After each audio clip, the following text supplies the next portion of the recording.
Hi everyone, this is just a short video to kind of introduce you to our second writing project in English 102, which is a social issues research project. This will be similar to our first work with ethnographies, but there are a couple key differences, one of them being that you're going to work in groups for this project. And if that sort of freaks you out and makes you go, oh no, take a deep breath, and I promise it'll be better than you think. So let's go ahead and get started.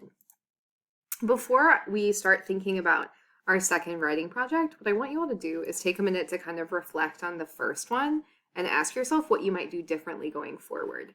So if you think about all of the first 9 weeks of our course, what went well for you? What could have been improved? And then what do you want to continue working on in English 102? So it's really important for you to kind of pause, reflect, and then start thinking about our second project. So go ahead and pause the video and think for a second. All right, so now that we've done some reflecting on writing project 1, we're going to start with writing project 2. So this project focuses on a social issue that is of interest to you or a community that you're a part of. So in our syllabus, it talks about how social issues is what I want the main focus of our course to be, that umbrella term. So formally, social relates to society or the way society is organized. And an issue means a matter of dispute that is of special or public importance. So, two things. Social issues involve communities like those we looked at in our ethnographies. And the second, they are of public importance. So not just important to us as individuals, but to society as a whole. Our second writing project will kind of center around this idea.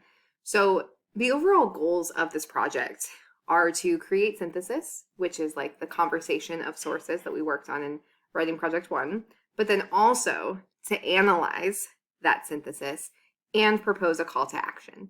So 3 different goals, but they all kind of work together in this project. What we're going to do is examine a variety of sources together in groups, but also individually, and work to evaluate and analyze them. So I'm actually going to pull up the rest of the assignment sheet here. All right, so under our Blackboard folder for this week, you'll find a copy of the assignment sheet, which is the screenshot I just showed you. And then also the second page kind of walks you through the group roles, which I'll talk about in a little bit. And then finally, there's a list of assignments and due dates for the semester. So be sure to read through the entire assignment sheet and look that over. I am going to revisit it in just a minute. But so again, the main focus of our course, or this project really, is the idea of social issues. So in my personal experience, a lot of us care about issues or ideas, things that are happening around us, but feel kind of paralyzed in our ability to enact change related to them. I think that researching social issues helps us to become better informed and more active people, and also to develop a sense of empathy for the experiences of others. So social issues, I think, impact all of us, and they don't have to be super serious necessarily. Often they are, but the point is that you want to find something that you and your group all care about and see if your research can sort of give you some agency in making a change towards that issue. All right, one of the readings we've got for this week is actually a video. It's called The Antidote to Apathy. Apathy, as the picture says here, is a lack of interest, enthusiasm, or concern. So this video sort of serves as kind of a jumping off point of what is the solution to this lack of concern that many of us feel. And the author in this talk argues that it's not that we don't care, it's that we really have no agency to care. So after you've watched the video, I want you to kind of think about a couple questions. Do you agree with Meslin, the author, that people do care, but that we live in a world that actively discourages engagement by putting obstacles and barriers in our way? Why are we sometimes apathetic to problems or social issues? And then have you encountered any of the barriers that he speaks about? Barriers like media, money, political ads and parties, public space, elections, charitable status, all of that. So you do not have to choose an issue that is politically based, but thinking about how not only our social systems, but also our political and economic ones influence the way we live is really the kind of focal point of this project. So once you've gone through the antidote to apathy, you'll also kind of, in thinking about the rest of writing project 2, how are you going to kind of create a conversation between all of the different voices surrounding these social issues? So again, like we talked about in writing project 1, this isn't about finding all of what everyone else has said about the social issue and compiling it together. It's about encouraging conversation between those and learning from it. So it's really getting a new perspective on a social issue that you choose to look at. There are roles and group work in this project. So you will ideally be in groups of 3, although you may be in groups of 4.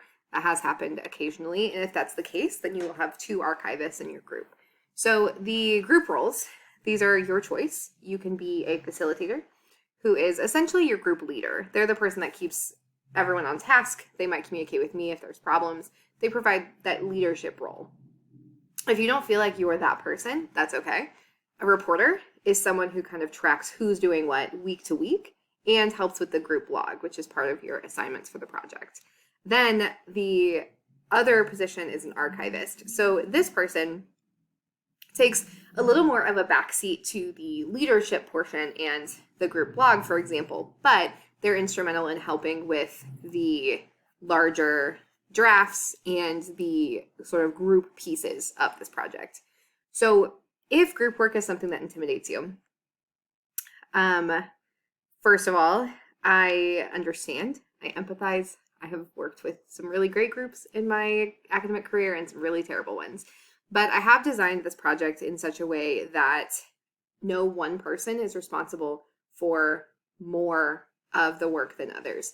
And if someone in your group is not submitting what they are supposed to, it's not going to impact your grade, okay? But if you don't turn in what you're supposed to, it will impact you, just not your group. All right, so I have kind of designed it in this way because I think that group work is really valuable, challenging, but valuable and necessary. We have to work with people. We will our entire lives. It's a very American thing to be put in groups and have to complete tasks. So I really, really want you to learn how to do that in this course. So the other reading you've got for this week is from Krauss chapter 4, and it talks about how to collaborate and write with others. I think that thinking about this before I actually put you into groups will be a good way to kind of approach the project. So make sure that you read that over and kind of think about what type of collaboration would be most effective for you.